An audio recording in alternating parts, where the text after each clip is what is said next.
Good morning po. Kamusta na po kayo? Purihin ang Panginoon sa umagang ito ng Monday, isa na namang edisyon ng Morning Devotion, ang ating matutunghayan mula po dito sa Crossroad United Methodist Church. Ang aking pong ibabahagi sa bawat isa sa atin ay makikita natin sa Jeremiah chapter 17, verse 7 and 8. Ganito ang sinasabi: "Ngunit maligaya ang taong nananalig kay Yahweh, pagpapalain ang umaasa sa Kanya. Ang katulad niya ay halamang nakatanim sa tabi ng batisan. Ang mga ugat ay patungo sa tubig, hindi ito nanganganib kahit dumating ang tag-init sapagkat nananatiling luntian ang mga dahon nito." So ang sikreto ng pagiging o ng sikreto ng successful na buhay dito sa mundo ay yung tayo ay merong pananalig sa ating Panginoon. Sabi nga dito sa ating binasa sa umagang ito, kung meron tayong pananalig sa Panginoon, nandoon sa atin ang kaligayahan. At kung meron tayong pananalig sa Panginoon, nandoon sa atin yung pagpapala at nandoon sa atin yung pag-asa. Ang sabi ni Jeremias, gumamit siya ng ilustrasyon, ang katulad daw natin ay halamang nakatanim sa tabi ng batisan, ang luntian, ang ugat ay patungo sa tubig. So ibig sabihin, kahit na dumating ang tagtuyot, dumating ang mga suliranin, dumating ang mga obstacle, ay nananatiling matatag, nananatiling malakas, dahil ang nagpapalakas sa Kanya ay walang iba kundi ang ating Panginoon.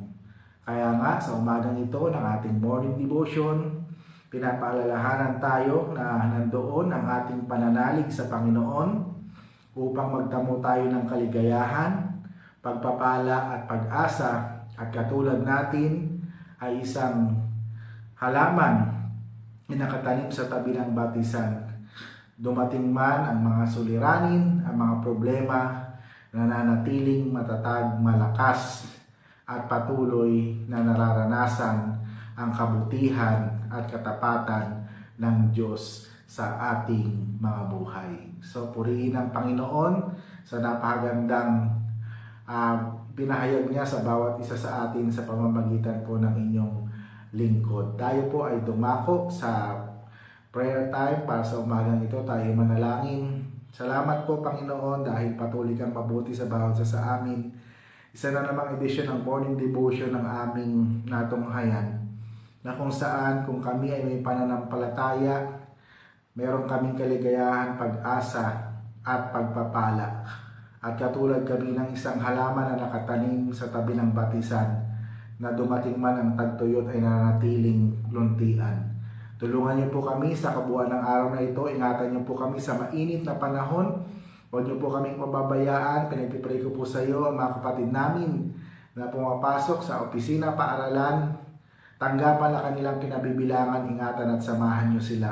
Patuloy ko rin po pinagpipray sa iyo ang Flores family sa pagpanaw ng kanilang pinakamamahal na si Herbie Flores.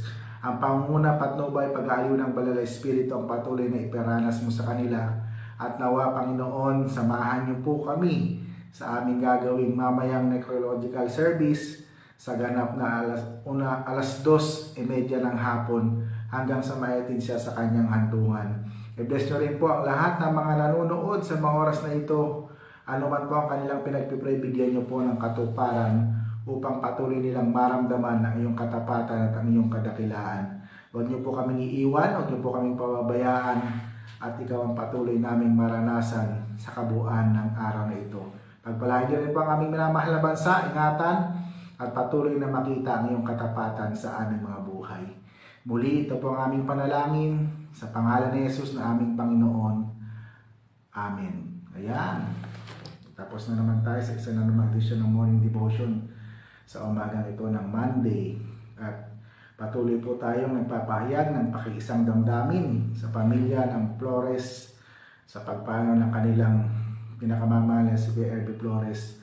Ang panguna, kaaliwang, patnubay ng Banal na Espiritu ang maranasan ng inyong buong pamilya. At yun din po sa mga kapatid natin na may mga karamdaman, pinagpipray po namin kayo at patuloy na inilalapit sa Panginoon. So mula po dito sa Crossroad United Methodist Church, ito po ang inyong lingkod, Pastor Moses. Lagi natin tatandaan, Ang Diyos ay mabuti, hindi lamang noon, ngayon, kundi magpasawalang hanggan. Hanggang sa muli, God bless everyone. Paalam!